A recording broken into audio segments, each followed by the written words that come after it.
I have a question. Who you are in Christ? What I'm saying is your identity as a believer. Alam nyo, ang daming nako-confuse sa kanilang identity bilang mga mananampalataya. But I will tell you, to live in this present age, no, ang mamuhay ngayon sa mundong ito, you have to remind yourself to live in this corrupt world na dapat alam natin kung sino yung identity natin. Always remember that we are a new creation. Now, therefore, if anyone is in Christ, is a new creation. Now, the old has gone and the new has come. Kaya malinaw na sinabi ng Biblia, kapag nakipag-isa tayo kay Kristo, tayo ay isa ng bagong nilalang. Wala na yung dating pagkatao, tayo ay bago na. No? Our identity is not defined ng ating failure. Yung ating identity is not defined kung kaninong pamilya tayo galing.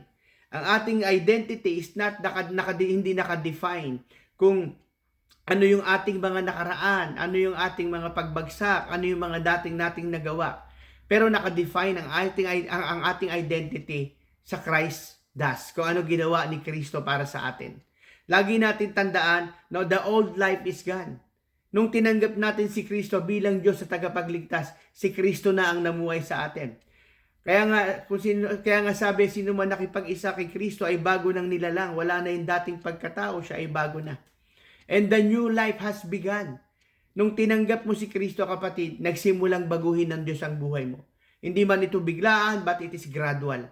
No, kaya lagi, wag nating isipin na failure tayo, na hindi na tayo magbabago, na pagpaulit-ulit na lang ito. Hindi yan mangyayari. Patuloy. Yes, dadaan ka sa pagsubok, pero patuloy na binabago ng Diyos ang buhay. Why? Because you have a new nature. Your nature is hidden in Christ. Yung tunay na pagkatao, yung tunay na ikaw ang ipinapakita ng Panginoon. Kaya, kapatid, stop identifying your past mistake.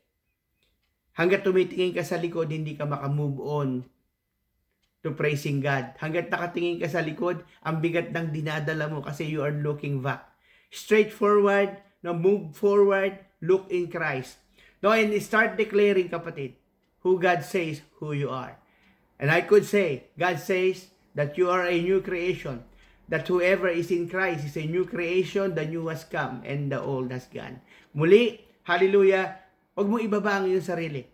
Bagkus patuloy mong hanapin ang kalooban ng Diyos, patuloy mong hanapin ang mukha ng Diyos, at patuloy tayong babaguhin ng Diyos. Hindi ito biglaan, gradual ito.